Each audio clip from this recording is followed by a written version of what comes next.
चलो इस क्वेश्चन को समझते हैं। क्या रखा, uniform metre rule. Uniform metre rule मतलब 100 सेंटीमीटर की जो स्केल होती है उसी को हम कहते हैं यूनिफॉर्म मीटर रूल। ठीक है।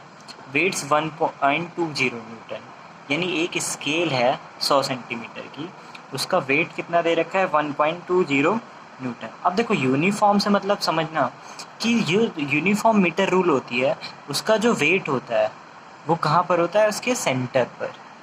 कहाँ पर होता है, उसके सेंटर पर। ठीक है। Weights of 0.10 newton, 0.50 newton, 1 newton and 0.20 newton are suspended respectively from the 10 centimetre, 20 centimetre, 60 centimetre and 80 centimetre marks, at which marks fill the rule balance. अब चलो समझते हैं।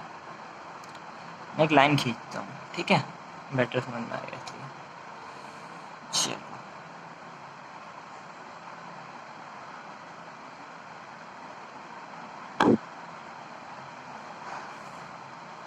ये मेरा 0 है, ये मेरा 10 हो गया, ये मेरा 20 हो गया, ये मेरा 30 हो गया, ये मेरा 40 हो गया, ये मेरा 50 हो गया, ये मेरा 60 हो गया, ये मेरा 70 हो गया, ये मेरा 80 सेंटीमीटर हो गया। ठीक है, हमें 80 तक ये दे रखा है, चलो ठीक है आगे भी ले लेते हैं। 90 सेंटीमीटर और फाइनली 100 सेंटीमीटर। ठीक है, 100 सेंटीमीटर की स्केल हो गई। अब देखो क्या क्या रखा है। जो पहला वेट है वो कहाँ पर सस्पेंडेड है, एक मिनट, कहाँ गया, कोई नहीं। जो पहला वेट है वो 10 सेंटीमीटर पर सस्पेंडेड है। तो देखो यहाँ पर एक डाल दिया वेट,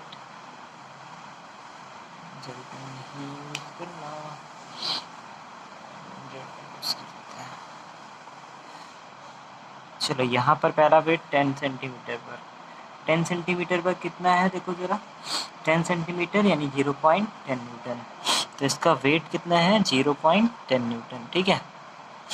फिर कहाँ पर है, 20 सेंटीमीटर पर है। 20 सेंटीमीटर पर कितना है 0.50, ये लो इसे एक लटका दिया,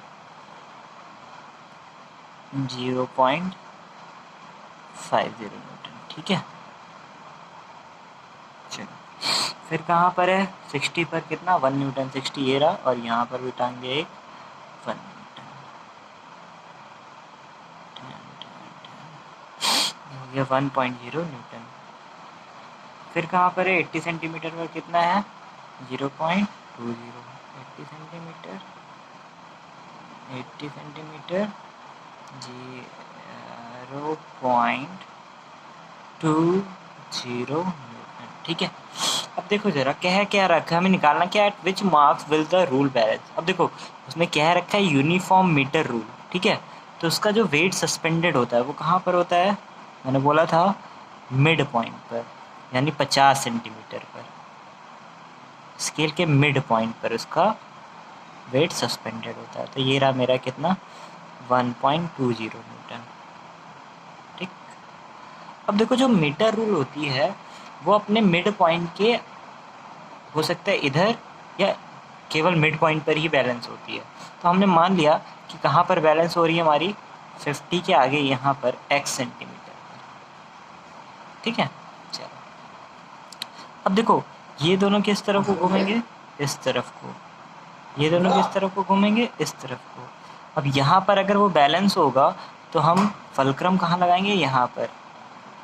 ठीक है, हमें नहीं पता कितना है, बस इतना याद रखना, मीटर रूल जो होती है वो या तो मिड पॉइंट पर बैलेंस होगी या उसके थोड़ा सा आगे।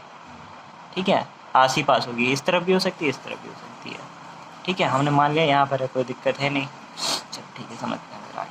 अब ये भी कैसा घूमेगा, एंटी क्लॉकवाइज। ये कैसा घूमेंगे, क्लॉकवाइज।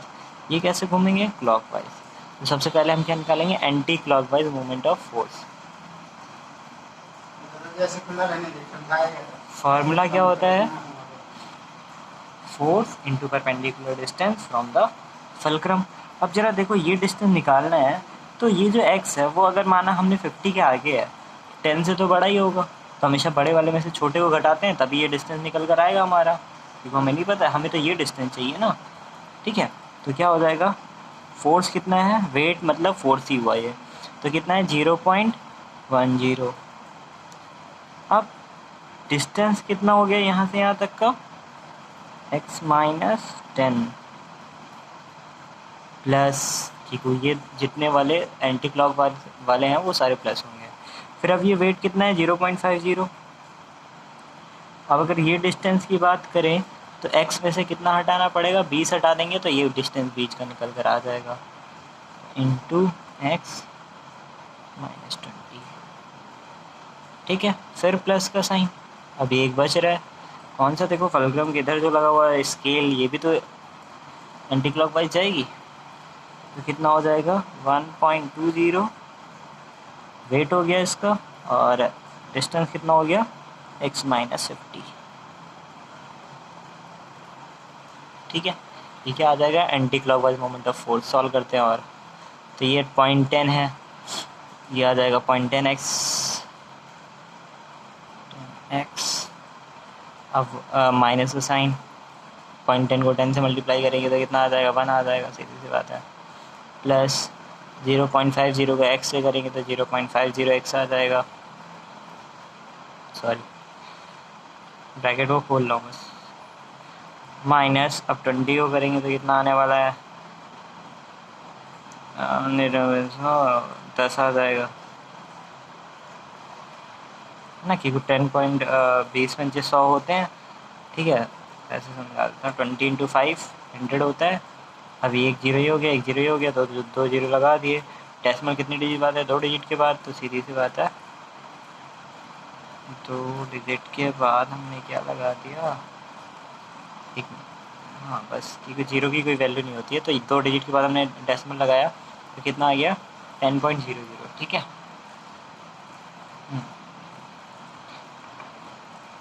10.00 आ गया। अब आगे बात करते हैं, अब क्या है 120 प्लस साइन, 1.20x माइनस 1.20 को जब हम 50 से मल्टीप्लाई करेंगे तो कितना आ जाएगा 60, करके देख लेना। तो माइनस का 60 हो गया, कोई डाउट नहीं आता। अब सॉल्व करते हैं, तो x वाले सारे एक साथ ले लेते हैं, तो ये 0.10x है, 0.10x प्लस 0.50x है ना। अब क्या बच रहा है, प्लस 1.20, तो सबको जोड़ेंगे तो कितना आने वाला है, 1,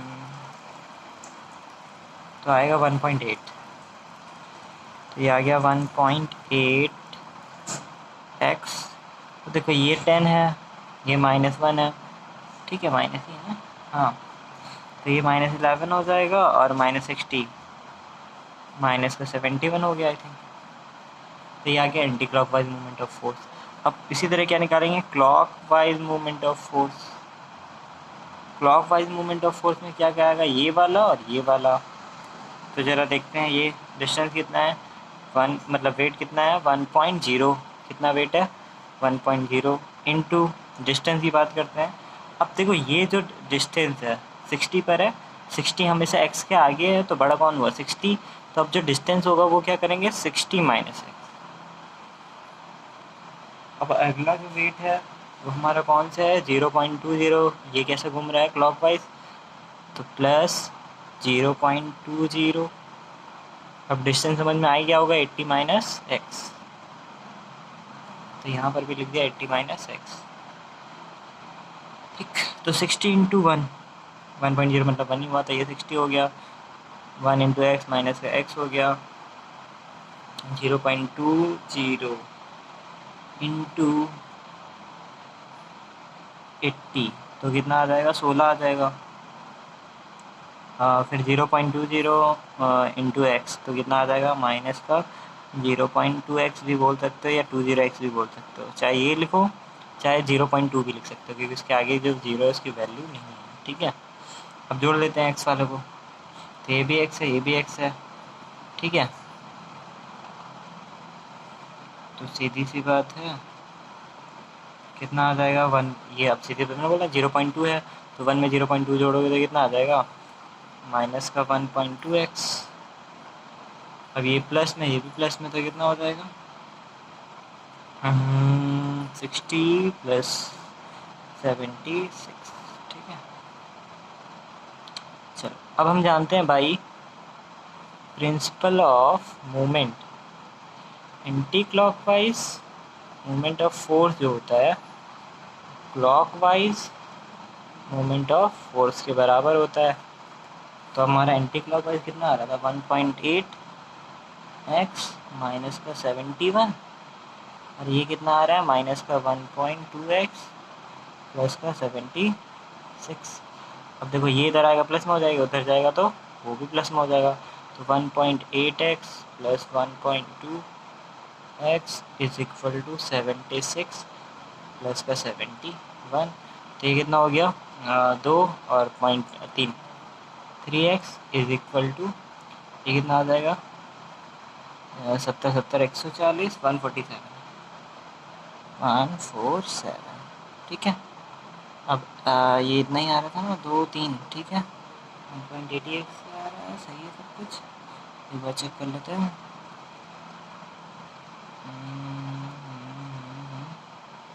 हाँ सही है सब कुछ। तो x इज इक्वल टू कितना आ गया 147 डिवाइडेड बाई 3, तो 3 4 जा 12, 3 9 जा 27। तो x इज इक्वल टू कितना आ गया 49 सेंटीमीटर। क्लियर हुआ। तो कहाँ पर बैलेंस होगी 49 सेंटीमीटर पर, यानी हमने तो माना था 50 के आगे, लेकिन असल में था ये 50 के पहले, 50 के पहले। अगर यहाँ भी इस तरफ भी मान के चलते तो कोई फ़र्क नहीं पड़ता, आंसर सेम ही आता। मैंने बस ये बोला था कि 50 के आगे भी बना सकते हो, क्योंकि 50 पर ही बैलेंस होता है। अगर हमें क्वेश्चन में नहीं दिया होता ना कि स्केल कहाँ पे बैलेंस हो रही है, तो मैं 50 पे ले लेता, करेक्ट 50 पे लेता, क्योंकि मिड पॉइंट पर ही वो बैलेंस होती है, क्योंकि उसका वेट जो है वो मिड पॉइंट पर ही सस्पेंडेड होता है, ठीक है। अगर इस तरफ भी लेते तो कोई फ़र्क नहीं पड़ता, तब इधर ये जो 50, ये 1.20 इंटू 50 वाला है वो किस में चला जाता, क्लॉकवाइज में। बस इतना फ़र्क था, बाकी कोई फ़र्क नहीं था।